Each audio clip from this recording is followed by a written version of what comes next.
महिला चौंक गई जब उसकी घड़ी तहखाने में गिरी पाई। जैसे ही वह घड़ी उठाने वाली थी, पीछे एक अजीब व्यक्ति दिखा। इससे महिला डर गई। अजीब बात, उसने हमला नहीं किया बल्कि अखबार का कोना फाड़ा। जब महिला भागने वाली थी, वह व्यक्ति बोल पड़ा। मुड़कर देखा तो वही था जिसे वह ढूंढ रही थी। वह यहां थी क्योंकि बार की मालकिन उसकी दोस्त एलिस थी।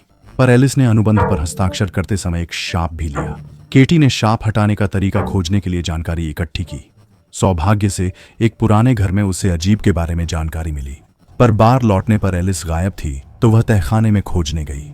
अब अचानक बार के पहले मालिक को जिंदा कर दिया गया था। केटी ने शाप तोड़ने का तरीका पूछा, पर जवाब ने उसे हैरान कर दिया। वह अजीब 400 साल पुरानी औरत थी जिसे एक बुरे संगठन ने जला दिया था। जी उठने के बाद उसने पागलों की तरह बदला लेना शुरू किया। उसे रोकने के लिए संगठन ने उसे इस तहखाने में कैद कर दिया। समय के साथ यह एक बार बन गया। हर मालिक शापित रहा। केटी की हैरान आंखों में अजीब को एहसास हुआ कि यह लड़की नई मालकिन नहीं है, इसीलिए वह जल्दी से तहखाने की ओर बढ़ी। पर जैसे ही वह अंधेरे में जाने वाली थी, उसके पिता की चेतावनी उसके कानों में गूंजी। सो जाओ बच्ची।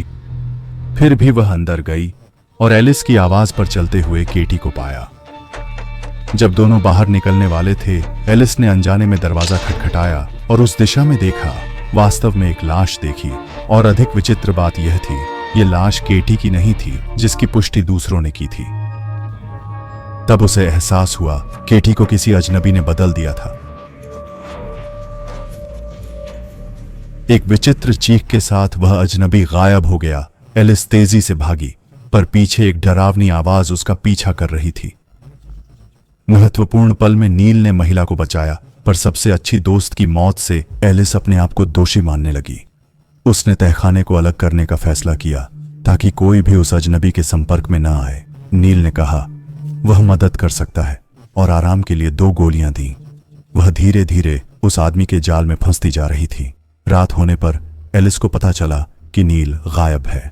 दरअसल वह आदमी अपनी पत्नी को जिंदा करने के लिए अपनी आजादी के बदले में उस अजनबी का पर्यवेक्षक बनना चाहता था। उसने अनुबंध पर हस्ताक्षर किए, पर अगले ही पल उसका नाम गायब हो गया। तभी उस अजनबी ने अपना मुखौटा उतारा और वह नील की पत्नी निकली। नील उसे देखकर खुश हुआ, पर उसने अपनी पुरानी बातें बदल दी। उसे याद आया कि असल में वह अपने पति के डर से मर गई थी। अब उसे अपनी मौत का असली कारण याद नहीं था, पर उस अजनबी को भी नहीं याद था। इसलिए गाड़ी चलाते वक्त वह सतर्क नहीं था। नील की पत्नी उसके सामने एक अलग इंसान लग रही थी। एलिस रुकते ही पकड़ी गई।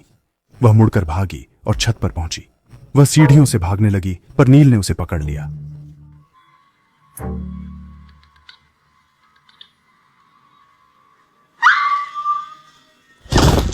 एलिस ने इस तरह लंच बॉक्स लिया। फिर नील ने उसका फोन उठाया और शव तहखाने में ले गया। बदमाश ने फोन लेकर नीचे गया। भूतिया तलवार के साथ हुड उतारने पर वो एलिस की मां बन गया। नील ने सोचा वो बार संभाल सकता है। एलिस से पूछा कैसे अनुबंध पर हस्ताक्षर करें, पर चीजें उम्मीद के विपरीत हुईं।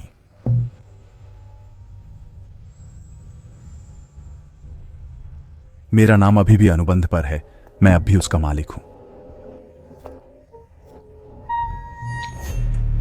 और अब वो मैं हूं।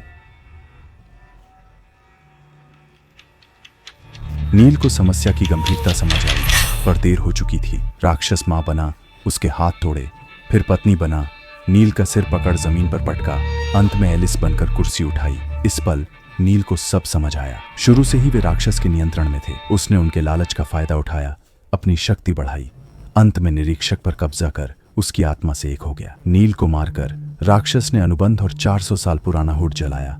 आखिरकार 400 साल के कैद से मुक्त होकर बार से बाहर निकला।